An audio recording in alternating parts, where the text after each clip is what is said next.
If Diana ever hopes to escape the horrors of the labyrinth, she will need to make some unlikely allies along the way. What'll happen next? Well, let's hop into the pages of Absolute Wonder Woman issue number 11 and find out together, shall we? So then, picking up directly from where the last issue left off, Clea, the mad ruler of Area 41's maze, had chucked our hero down a large pit in hopes that she would be devoured by the creature that lives at the bottom. Here's the thing though, the creature is actually a person. Normally, fighting another humanoid is no problem at all, but unfortunately Wonder Woman is breathing in all sorts of psychotropic spores right now that are causing her to freak the hell out. It's also here in this story we learn a little bit more about how magic in the Absolute Universe works. Apparently there is actually a vocal component to casting spells. Yeah, just like D&D, I enjoy that, which unfortunately means Diana is at one hell of a disadvantage. Luckily for her though, this so-called creature is actually very kind, taking pity not only on her but also the scientist that Clea chucked down here as well. Furthermore, it seems that this pit chamber is full of surprises because before Diana ends up passing out, she sees the outline of some sort of gooey, viscous slime creature. Oh my god, is it Flubber? Is it Flubber? I think it's Flubber. Now, no new Absolute Wonder Woman story would be complete without a little flashback to her early formative years on Hell Island. We see that one day, young Diana was having a conversation with the glowing ghost wolf form of Artemis, god of the hunt. Diana is apologetic, saying that she's sorry she's not the mentee that the goddess was probably hoping for, too kind, too caring.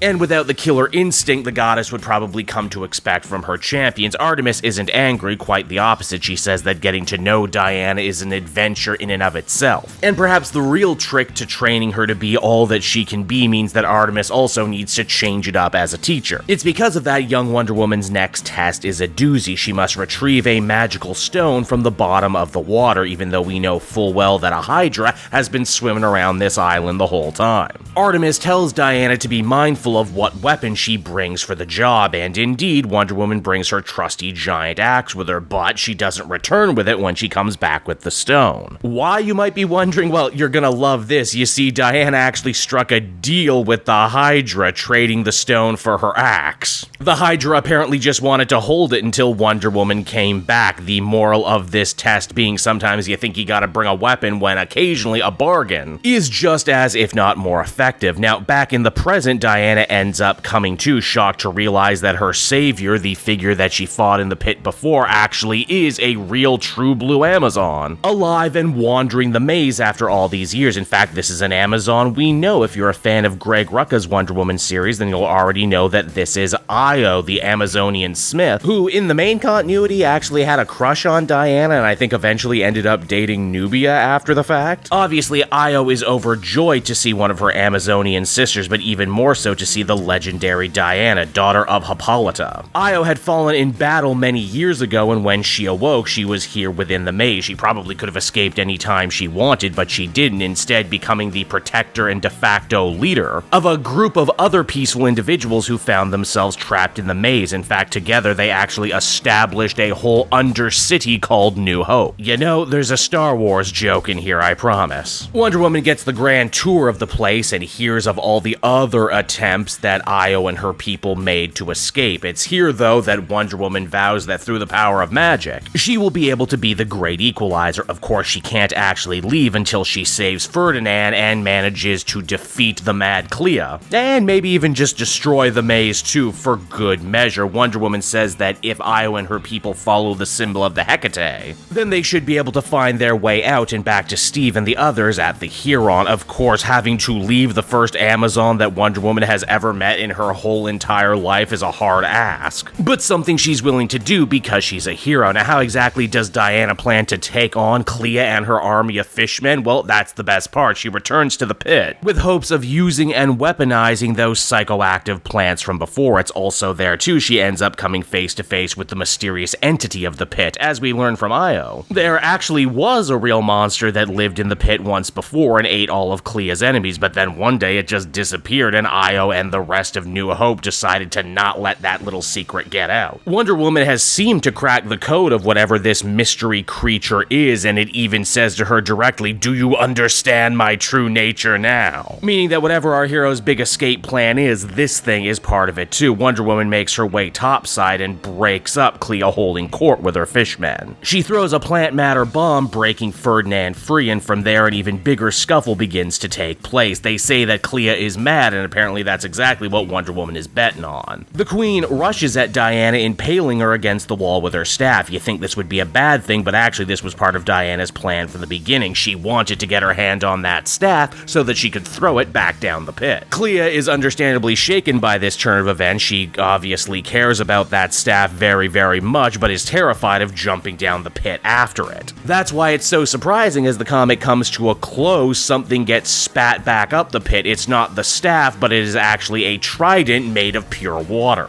Is this the creature's true form? Does this have something to do with Clea's relation to ancient Atlantis? I did mention that in a previous video, but to find out the truth, I guess we'll have to check back on in next time. And so that was Absolute Wonder Woman issue number 11, everybody. And man, I was late getting to this one, but I'm glad I made the time to hop back on, because I am always so pleasantly surprised by just how much Kelly Thompson is able to cram into one issue. Seriously, these ones always have it all, don't they? Action, adventure, whimsy, emotion. Sometimes classic comic book super heroic, sometimes even more classic sword and sorcery Ray Harryhausen business. They'd been building up to Diana finally meeting another Amazon for a very long time, and I gotta say this first meeting did not disappoint at all. In fact, the whole thing ended up taking on a whole extra air of tragedy when poor Wonder Woman had to cut this long-awaited meeting short for the betterment of others, because Io was also sacrificing of herself for the betterment of others. It's just kind of an Amazon thing. Also, with Ferdinand and now Io, you really have to think to yourself, man, what a big Rucka fan she is. What else are we going to see from that series repurposed and recontextualized here in the Absolute Universe? I don't know, but I'm a fan too, so you bet I can't wait. Overall, I would give this one another very well-deserved 8 out of 10, and I cannot wait to see where the series goes from here, especially as I know we're going to be getting a big crossover with Absolute Batman very soon.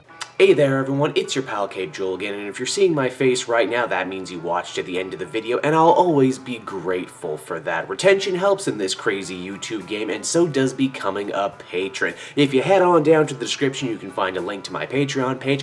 Recently just redid all the tiers, a lot of cool stuff offering up there, exclusive commentaries, exclusive polls, behind the scenes concept art for Capes and Quest. That's the brand new D&D show I've started soon. Never been a better time to become a patron. You can become a patron for as little as $1 a month and help the channel grow, and help me continue to deliver content like what you just saw. So I want to thank you all, and I will see you again next time. Bye bye.